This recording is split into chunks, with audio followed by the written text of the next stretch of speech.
BJP government கோலேஷன்ல அவங்க வந்து டே ஒன்லேருந்து வளர்ச்சியை முன்னிறுத்திக்கிட்டே போகிறாங்க. அதை தவிர அவங்க வேறு எதுவும் பேசுறது இல்லை. நான் வந்து ஏற்கனவே பீகாரில் வந்து அவருடைய நிதிஷ்குமாருடைய செகண்ட் டேர்முக்காக அவர் எலெக்ஷனை வந்து ஃபேஸ் பண்ணும்போது நான் த்ரூ அவுட் பீகார் நான் ட்ராவல் பண்ணியிருக்கேன். அப்போ மீண்டும் நாங்கள் நிதிஷுக்கு தான் ஓட்டு போடுவோம்னு சொல்லி சொன்னாங்க. நிதிஷ் பிஜேபி கூட்டணி தான் ஓட்டு போடுவோம். என்னங்க அப்படின்னு கேட்டதுக்கு ரொம்ப சாதாரணமாக சடக் பண்ணுறா பிஜிலி ஆகியா அப்படின்னு கரண்ட் வந்துருச்சு, ரோடு போட்டுருக்காங்க, பூல் பண்ணுறா, பாலம் கட்டிட்டு இருக்காங்க. இது வந்து 60 ஆண்டு காலமாக இல்லாமல் இருந்ததை லாஸ்ட் 15 இயர்ஸ்லாம் அவங்க வந்து போட ஆரம்பிச்சிருக்காங்க போது மக்களுக்கு வந்து ஒரு கண்ணை திறந்து விட்ட மாதிரி இருந்துச்சு. ஸோ வளர்ச்சிக்கான ஒரு அரசியல், கோலிஷன் கவர்மெண்ட், ரவுடிசம் கிடையாது, கூண்டாகிரி கிடையாது, தாதாகிரி கிடையாது.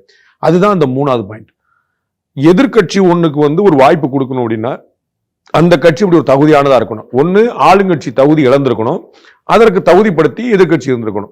இங்கே ஆளுங்கட்சி தகுதி இழக்கலை அப்படிங்கிற நம்ம பார்க்குறோம். அவர்கள் தகுதி வாய்ந்தவர்களாக ஃபிட்டுமாக இருக்காங்க பார்க்குறோம். இந்த பக்கம் எதிர்கட்சி தகுதியற்றதாக இருக்கிற பார்க்குறோம். அப்போ நினைக்கிறாங்க இவர்கள் வந்துவிடக்கூடாது என்பது முதல்ல முக்கியமாக இருக்கும். இவர்களுக்கு ஆட்சியை திரும்ப கொடுக்கணுங்கிறது ஒன்று, அதை விட முக்கியமாக இவங்களுக்கு கொடுத்துடக்கூடாது. அதனால தான் இந்த அதிரி புதிரி வெற்றி 243 தொகுதியில் நம்ம பேசிட்டு இருக்கோம். 203 தொகுதியில் ஒரு அலையன்ஸ்